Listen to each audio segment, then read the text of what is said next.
కీర్తనల గ్రంథము 55వ అధ్యాయము 21వ వచనము. వారి నోటి మాటలు వెన్నవలే మృదువుగా ఉన్నవి, అయితే వారి హృదయములో కలహములు ఉన్నది. వారి మాటలు సదరము కంటే నునుపైనవి, అయితే అవి వరదీసిన కత్తుల వలె ఉన్నాయి. కత్తుల వలె. దేవుడి పరిశుద్ధ వాక్యమును మనందరి వినికిడిలో దీవించి ఆశీర్వదించునుగాక. అటు ఇటు చూడక ఆ దేవుని వైపు చూస్తూ ప్రార్థిస్తూ ప్రభువుని స్తుతిస్తూ కొనియాడుతూ ఆయన ఉన్నతమైన కరుణ, ఉన్నతమైన తన కటాక్షత, ఉన్నతమైన తన సర్వి కాంతి ఈ సమయంలో పొందుకొని మనము దేవునికి పరిపూర్ణంగా సంపూర్ణంగా మనము సమర్పించుకుందాం. అందరూ దేవుని స్తుతిస్తూ ఉండగా మన మధ్యలో ఉన్న మాజీ సంఘాలు ప్రార్థన నడిపిస్తారు.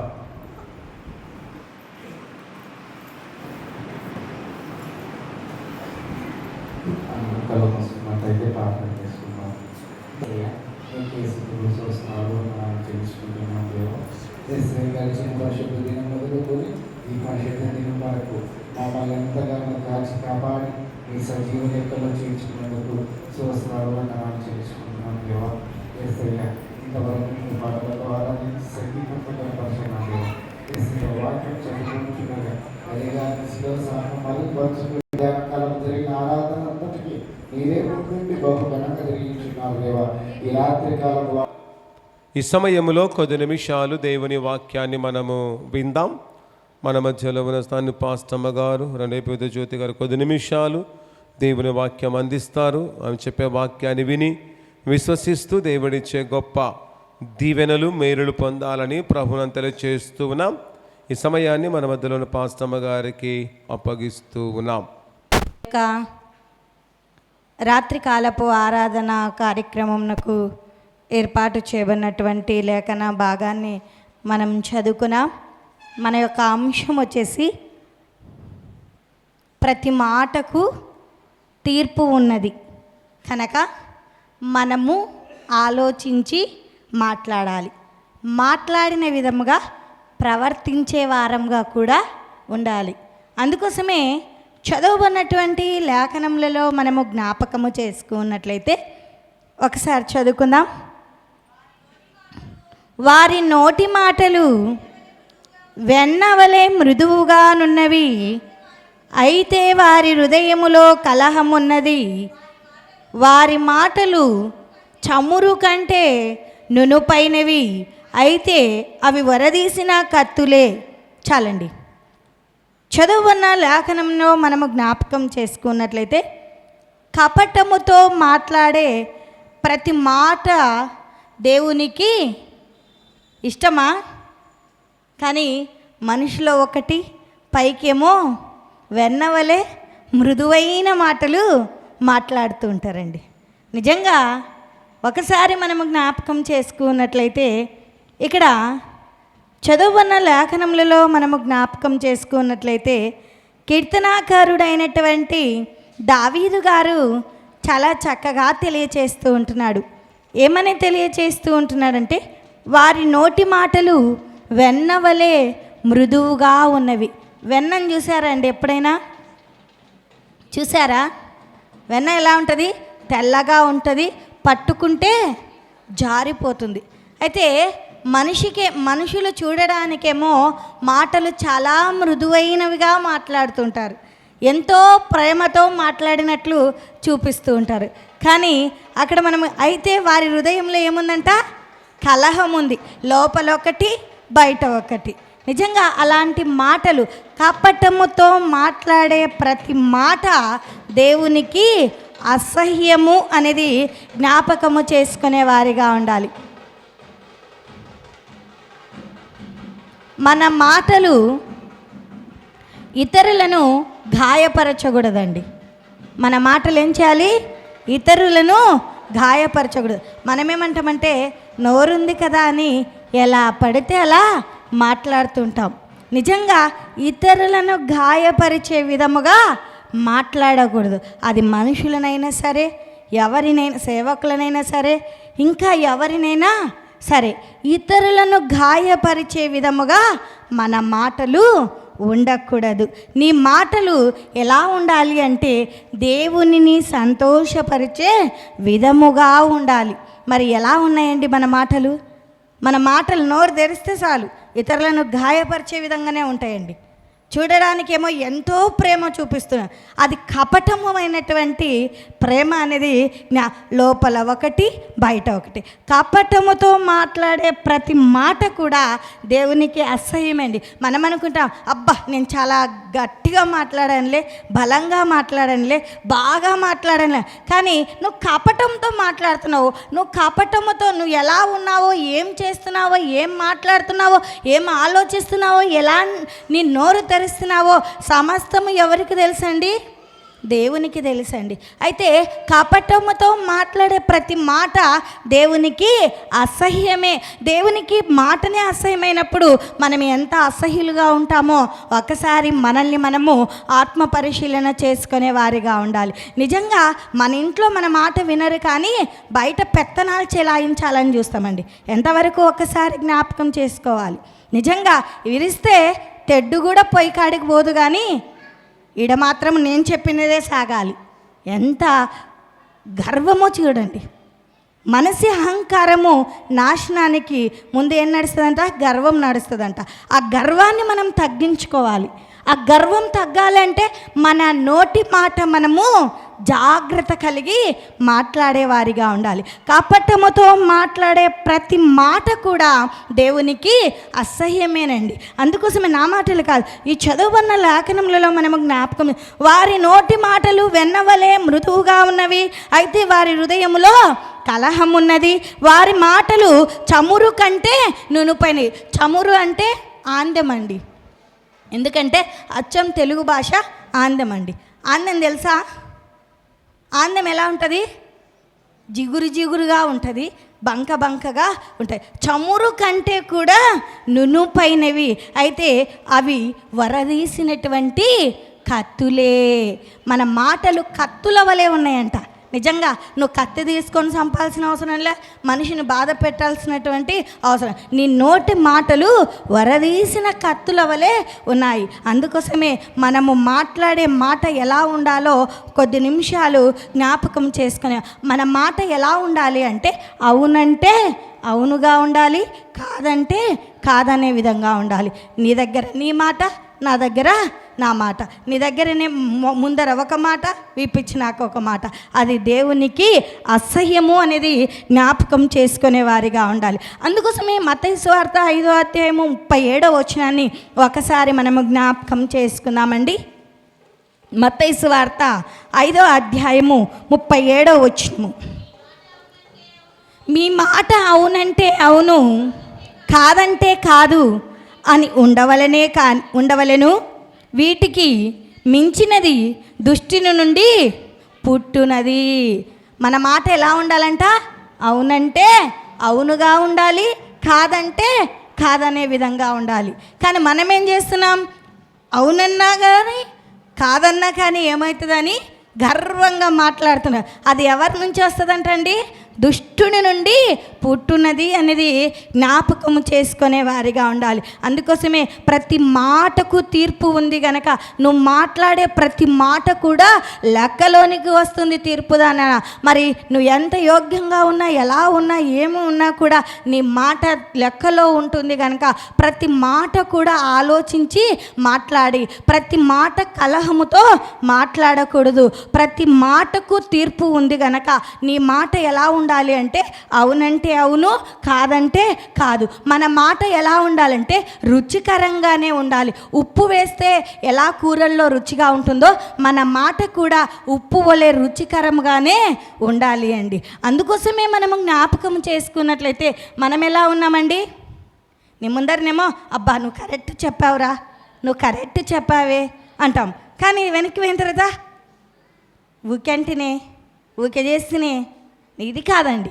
నీ మాట ఎక్కడ ఉన్నా కూడా అవునంటే అవును, కాదంటే కాదు అనే విధంగానే ఉండాలి. నీ మాట ప్రతిదీ కూడా లెక్కలోనికి వస్తుంది గనక, ఆ లెక్కలో తీర్పు దినాన నువ్వు నిలబడవలసిందే గనక నీ మాట అవునంటే అవును, కాదంటే కాదు, గర్వంగా విర్రవీగి మాట్లాడకూడదు అని లేఖనములలోనే మనం చూస్తున్నాం.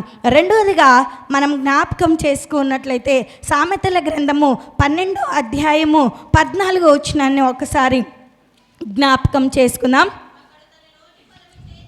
ఒకడు తన నోటి ఫలము చేత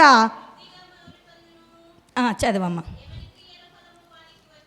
ఎవని క్రియల ఫలము వానికి వచ్చును. మనం అనుకుంటాం, ఇక్కడ జ్ఞాని అయిన సొలొమోను గారు చాలా చక్కగా తెలియచేస్తున్నాడు.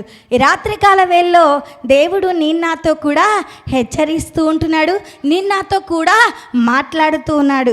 అందుకోసమే ఏమని తెలియచేస్తున్నాడంటే, ఒకడు తన నోటి ఫలము చేత తృప్తిగా మేలు పొందును. మన నోటి ఫలము అంటే మనం మాట్లాడే మాటను బట్టి మేలు పొందుతామంట. మనం మాట్లాడే మాటను బట్టి శాపము కూడా తెచ్చుకుంటామంట. నిజంగా మనం శాపగ్రస్తులుగా ఉండడము దేవునికి ఇష్టం లేదండి. ఎవరు కూడా నశించిపోవాలని దేవునికి ఇష్టము లేదండి. అందరూ కూడా రక్షింపబడాలి అనేదే, అందరూ కూడా దేవుని యొద్ద ఉండాలి అనేదే దేవుని యొక్క ప్రణాళిక ఉన్నది. కానీ మనం ఏం చేస్తూ ఉన్నాము అంటే, మన నోటి ఫలము చేత మనము దేవుని యొక్క ఉగ్రతను కొని తెచ్చుకునే వారిగా ఉంటున్నాం. దేవుని యొక్క కోపమును కొని తెచ్చేవారిగా ఉంటున్నాం. మన నోటి ఫలము చేత మనము విర్రవీగి మాట్లాడి మనమే శాపగ్రస్తులుగా మారిపోయేవారిగా ఉంటున్నాం. మనమే నరకాన్ని కొని తెచ్చుకునేవారిగా ఉంటున్నాం. మనమే శిక్షను కొని తెచ్చుకునేవారిగా ఉంటున్నాం. కనుక ఎవరి నోటి ఫలము వారికి అక్కడ చాలా చక్కగా తెలియచేస్తారు. ఒకడు తన నోటి ఫలము చేత తృప్తిగా మేలు పొందును, ఎవని క్రియల ఫలము వానికి వచ్చును.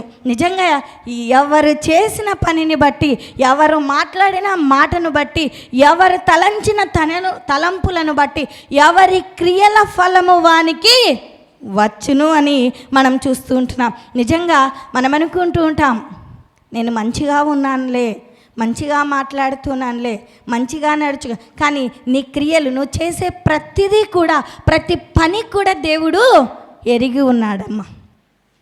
అందుకోసమే ఎవని క్రియల ఫలము వానికి ప్రతిఫలం కలిగిస్తుందంట. అందుకోసమే ఎవని క్రియలను బట్టి వానికి ఫలము వచ్చును గనక మన క్రియలు, మన పని, మన తలంపులు, మన నడవడిక, మన యొక్క ప్రతిదీ కూడా మన నోటి మాటలో మనము సరి చేసుకునే వారిగా ఉండాలి అని ప్రభు నామమున తెలియచేస్తూ ఉంటున్నాను. ఎవని క్రియల ఫలము వానికి ప్రతిఫలము వచ్చును అని లేఖనములలోనే మనం చూస్తూ ఉంటున్నాం. మూడోదిగా మనము జ్ఞాపకం చేసుకున్నట్లయితే సామెతల గ్రంథము 28వ అధ్యాయము 29వ వచనాన్ని ఒకసారి జ్ఞాపకం చేసుకుందామండి. సామెతల గ్రంథము 28వ అధ్యాయము 27వ వచనం ఒక్కసారి చదువుకుందాం.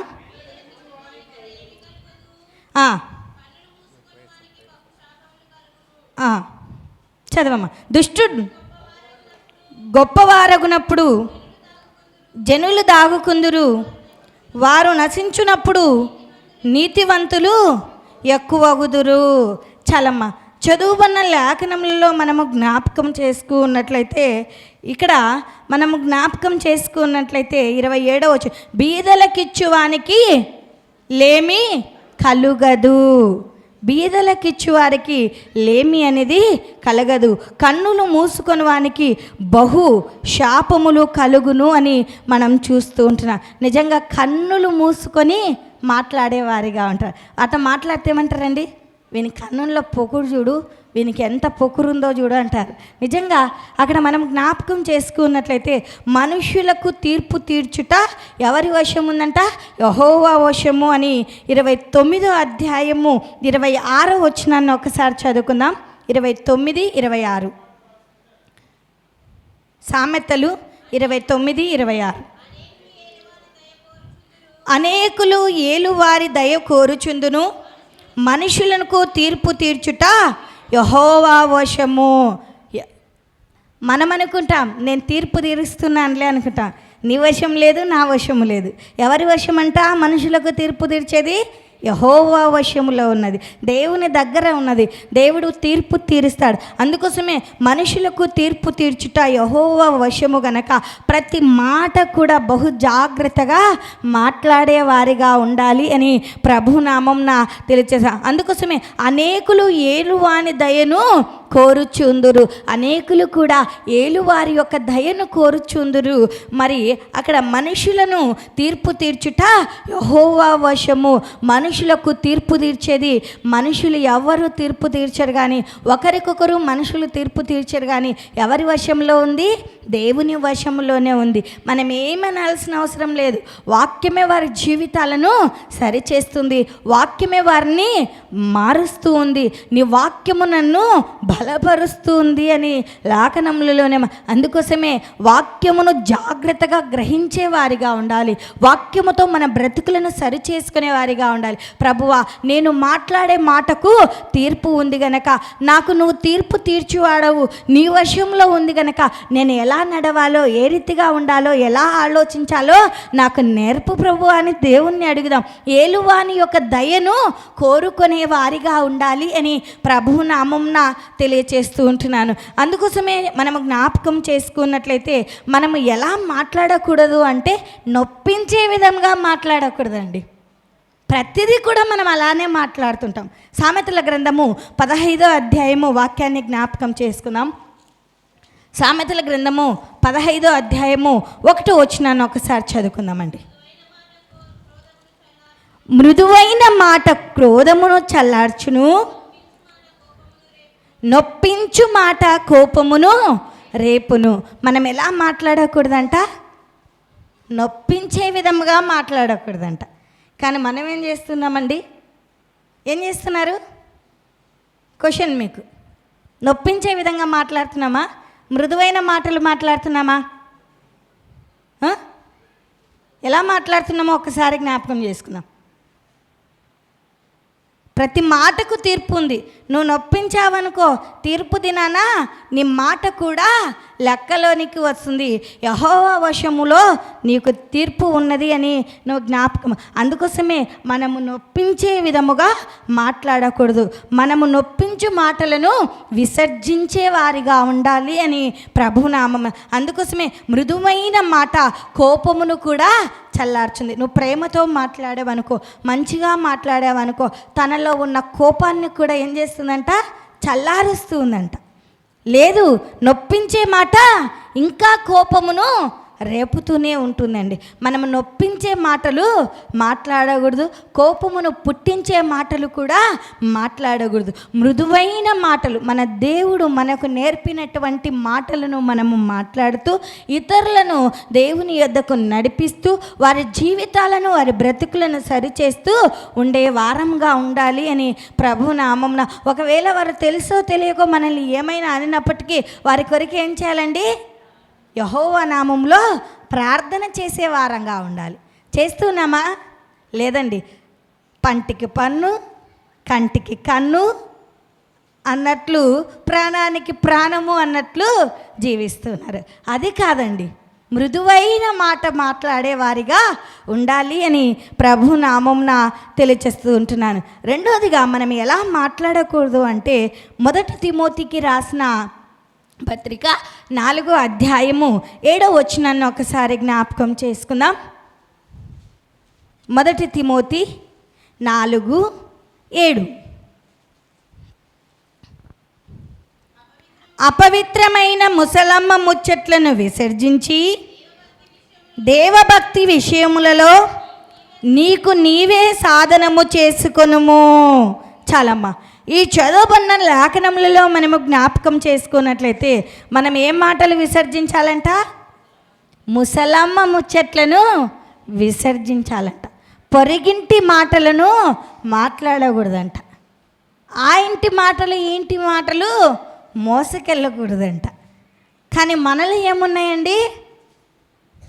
2 గుండ్లైనా కలుస్తాయంట, కానీ 2 కొప్పుల ఉరువు కలవవంట. కానీ ఎప్పుడు కూడా ముసలమ్మ ముచ్చట్లేనండి. 2 ముగ్గురు కూడితే చాలంట. ఆయమ్మ గురించి ఈ అమ్మ, అది కాదండి. దేవుని వాక్యములో మనకు మనమే సాధనము చేసుకోవాలని లేఖనము. ముసలమ్మ ముచ్చట్లను విసర్జించే వారముగా ఉండాలి. ఏమిటిని విసర్జించాలి అంటే అపవిత్రమైన మాటలను, ముసలమ్మ ముచ్చట్లను మనము విసర్జించే వారముగా ఉండాలి. దేవభక్తి విషయములలో నీకు నీవే, మనకు మనమే సాధనము చేసుకునే వారిగా ఉండాలి అని ప్రభునామంన తెలియచేస్తూ ఉంటున్నా. మనమేం చేస్తూ ఉన్నాము అంటే ముసలమ్మ ముచ్చట్లను పట్టుకుంటాం, కానీ దేవభక్తి విషయంలో మనము సాధనము చేసుకోలేనటువంటి వారిగా ఉంటున్నాము అనేది జ్ఞాపకం చేసుకునే వారిగా ఉండాలి. అందుకోసమే 2 తిమోతికి రాసిన పత్రిక 2వ అధ్యాయము 16వ వచనాన్ని ఒకసారి జ్ఞాపకం చేసుకుందామండి. అపవిత్రమైన వట్టి మాటలకు విముఖుడవై ఉండము, అట్టి మాటలాడువారు మరి ఎక్కువగా భక్తిహీనులగుతురు. చాలండి. మనం ఏమిటిని విసర్జించాలంట? అపవిత్రమైనటువంటి వట్టి మాటలను విసర్జించాలంట.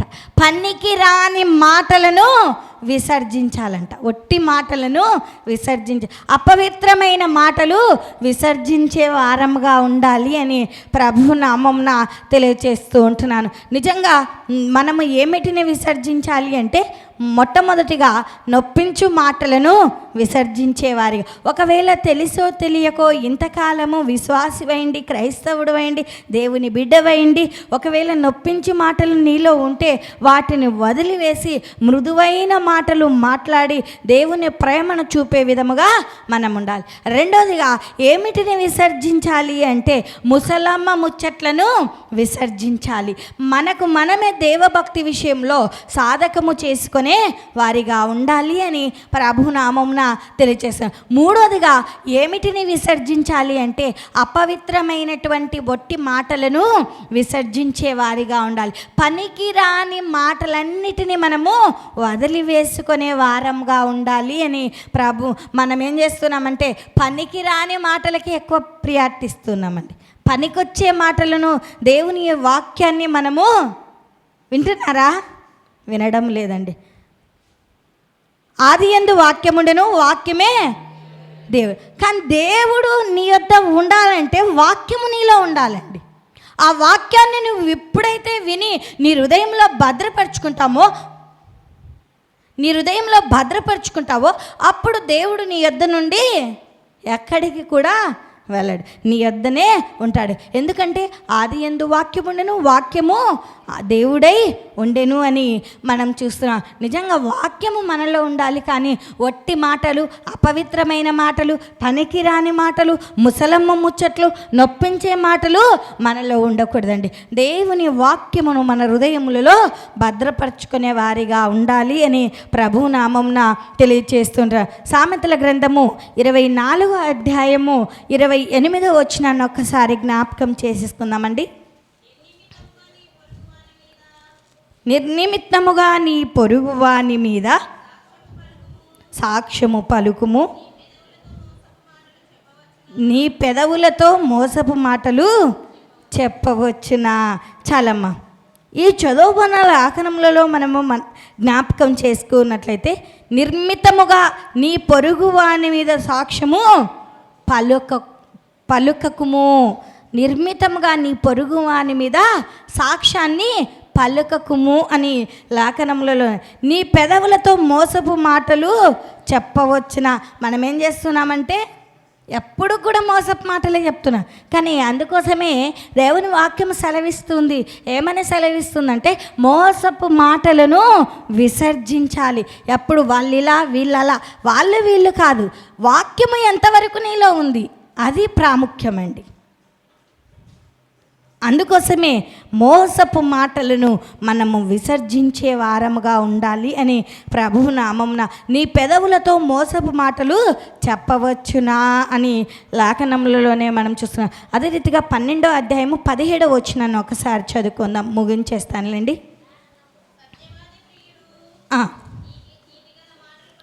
సత్యవాద ప్రియుడు నీతిగల మాటలు పలుకును, కుటసాక్షి మోసపు మాటలు చెప్పును. సత్యానికి కాలం ఉందండి, న్యాయానికి కాలం ఉందండి, ఉంది. దేవుని యొద్ద ఒక దినాన ఖచ్చితంగా ఉంది. అసత్యం అది కొన్ని రోజులే పనిచేస్తుంది. మోసపు మాటలు కొన్ని రోజులే పనిచేస్తాయి. వంకటింకర మాటలు కొన్ని రోజులే పనిచేస్తాయి. మెప్పించే మాటలు కొన్ని రోజులే పనిచేస్తాయి. కానీ సత్యవాక్యము సత్యము యొక్క ఎప్పుడు కూడా స్థిరముగా నిలుస్తుంది. అందుకోసమే ఇక్కడ జ్ఞాని అయిన సొలొమోను గారు చాలా చక్కగా తెలియచేస్తున్నారు. సత్యవాద ప్రియుడు నీతిగల మాటలు పలుకును. సత్యవాద ప్రియుడు ఏం పలుకుతాడంట? నీతిగల మాటలనే పలుకుతాడంట. మెప్పించే మాటలు కానీ, ఇతరుల గురించి మాటలు కానీ వారికి ఎక్కువ ప్రియారిటీ ఇయ్యరంట. ఎప్పుడు కూడా సత్యవాద ప్రియుడు నీతిగల మాటలను పలుకును. కుట సాక్ష్యం చేస్తాడంట. మోసపు మాటలు పలుకుతూ కాలాన్ని వెళ్ళబుచ్చుకొనే వారిగా మనము కుట సాక్షిగా ఉండకూడదు. మోసపు మాటలు మాట్లాడే వారిగా మనము ఉండకూడదు అని లేఖనములలోనే మనం చూస్తున్నాం. అందుకోసమే మోసపు మాటలన్నిటినీ కూడా ఈ దినాన విసర్జించే వారంగా ఉండాలి అని ప్రభు నామంన తెలియచేస్తున్నాను. మన మాట ఎలా ఉండాలి అంటే మొట్టమొదటిగా ఎలా ఉండాలి, ఎలా ఉండకూడదో చూసాము, ఎలా ఉండాలో చూసాము. ఎందుకంటే వెనక కూడా ప్రేయర్ పెట్టినారు, ఇతరులకు మనం డిస్టర్బ్ కాకూడదు. ఎలా ఉండాలమ్మా మన మాటలు? అవునంటే అవును, కాదంటే కాదు. అలా ఉందే మన మాటలు? ఉన్నాయా? పేరుకు మాత్రము భక్తి పరులమబ్బా. ఎంత భక్తి? ఇంత అంత చెప్పలేనంత భక్తి పరులం. కానీ మన మాటలు ఎలా ఉన్నాయంటే ఒక్కసారి మనల్ని మనము ప్రతి మాట కూడా తీర్పులోనికి వస్తుందండి. ప్రతి మాట కూడా లెక్కలోనికి వస్తుంది. ప్రతి మాట విమర్శ దినాన లెక్క చెప్పవలసే ఉంటుంది. కనుక బహు జాగ్రత్తగా నోరుంది కదా, నాలుక ఉంది కదా, పెదవులు ఉంది కదా అని ఎలా పడితే అలా మాట్లాడదు. నీ మాటలన్నీ కూడా లెక్కలోనికి వస్తాయి. నువ్వు నిత్య నరకాగ్లోనికి వెళ్ళకముందే పశ్చాత్తాపంతో ప్రభు దగ్గర మొరపెట్టి క్షమాపణ పొందే వారంగా ఉండాలి అని ప్రభు నామంన తెలియచేస్తున్నారు. రెండోదిగా మన మాట ఎలా ఉండాలి అంటే యావని క్రియల ఫలము వానికి ఫలం వచ్చును గనక బహు జాగ్రత్త కలిగి మాట్లాడేవారిగా ఉండాలి అని ప్రభు నామంన. మూడోదిగా ఎలా ఉండాలి అంటే మనుషులు తీర్పు తీర్చుట ఎవరి వశంలో ఉన్నది? నీ నా వశంలో ఉన్నదా? లేదండి. ఎవరి వశంలో? దేవుని వశంలో ఉన్నది. కనుక ఏ మనుషుడు మనకు తీర్పు తీర్చాడండి, ఎవరు మనకు తీర్పు తీర్చాడండి. ప్రతిదీ కూడా యెహోవానే మనకు అది దేవుని వశంలోనే ఉన్నది అని బహు జాగ్రత్త కలిగి మాట్లాడేవారిగా ఉండాలి. అందుకోసమే మనము ప్రతి మాటకు విమర్శ దినాన లెక్క చెప్పవలసి ఉన్నది అనేది జ్ఞాపకం చేసుకొని. ఎలా మాట్లాడకూడదు అంటండి? మూడు చెప్పాను. ఎలా మాట్లాడకూడదు? మన మాటలు ఎలా ఉన్నాయండి? నొప్పించే విధంగానే ఉన్నాయి. నువ్వు మాట్లాడిన తర్వాత కాళ్ళు వేళ్ళు పట్టుకుంటే వస్తుందా? రాదండి. ఒకసారి నోరు జారిన తర్వాత తిరిగి ఆ మాట తీసుకోవాలి అంటే తీసుకోలేదు. అందుకోసమే బహు జాగ్రత్త. నొప్పించు మాటలు మనము మాట్లాడకూడదు. మృదువైన మాటలు కోపమును చల్లార్చును, నొప్పించు మాట కోపమును రేపును. కనుక నొప్పించు మాటలను మనము విసర్జించే వారంగా ఉండాలి అని ప్రభునామంన తెలియజేస్తున్నారు. రెండోదిగా ఏం మాటలను విసర్జించాలంట? ముసలమ్మ ముచ్చట్లను విసర్జించాలంట. భక్తులు కూడా చాలా చక్కగా పాట పాడారు కదండి. వస్తుంది ఆ పాట? ముసలమ్మ ముచ్చట్లు కట్టి పెట్టి పరిశుద్ధ గ్రంథాన్ని చేతబట్టి దీక్షతో నడుము కట్టి ఇంటింటి తలుపు తట్టి దీక్షతో నడుము కట్టి ఇంటింటి తలుపు తట్టి యేసయ్య ఊసే చెప్పమ్మా ఊరికెనే ఉంటే తప్పమ్మా యేసయ్య ఊసే చెప్పమ్మా ఊరికెనే ఉంటే తప్పమ్మా. మనము ఏం చెప్పాలంట? పరిశుద్ధ గ్రంథాన్ని చేతపట్టుకొని దేవుని వాక్యమును తెలియచేస్తూ దేవుని గురించి తెలియచేస్తూ ముందుకు సాగాలి. కానీ మనం ఏం చేస్తున్నాం? ముసలమ్మ ఆయమ్మ గురించి, ఈ అమ్మ గురించి, ఆయన్న గురించి, ఈయన్న గురించి అవన్నీ వట్టి మాటలు, పనికిరాని మాటలు. వాటి వల్ల మనం శాపగ్రస్తులుగా మిగిలిపోతామే తప్ప దేవుని ఆశీర్వాదాలను పొందుకోలేము అనేది జ్ఞాపకం చేసుకో. అందుకోసమే మోసపు మాటలను కూడా విసర్జించాలి. అపవిత్రమైనటువంటి వట్టి మాటలను కూడా మనము విసర్జించే వారిగా ఉండాలి అని ప్రభు నామమున తెలియజేస్తూ దేవుడి చిన్ని వాక్యాన్ని మనందరి వెనుకిడిలో దీవించి ఆశీర్వదించునుగాక. అందరం తల్లు వంచుకున్నట్లయితే ప్రార్థించుకుందాం. ప్రార్థన మన మధ్యలో ఉన్నటువంటి ప్రార్థన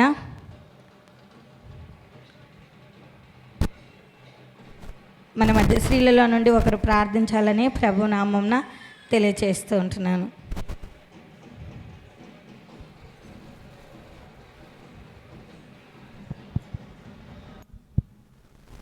అందరూ తలవంచుకున్నట్టయితే ప్రార్థన చేసుకుంటాం.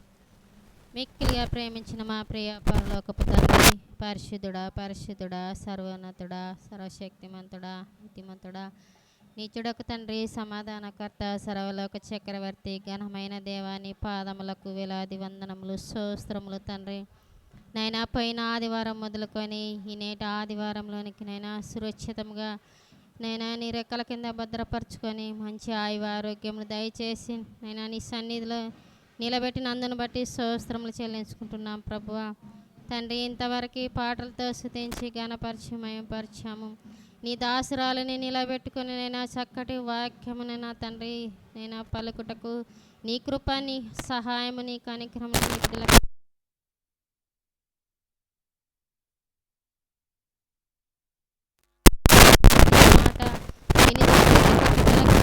గల చెవులను, గ్రహింప మనసును, భద్రపరుచుకునే హృదయమును మాకు సంఘమంతటికి దయచేయమని ఈ కొద్ది ప్రార్థన నీ చేతులకు అప్పగించుకుంటూ నన్ను నేను తగ్గించుకుంటూ నీ నామం నెచ్చిస్తూ యేసుక్రీస్తు నామంను బట్టి ప్రార్థించి స్తుతించాడు వేడుకుంటున్నాం పరమ తండ్రి.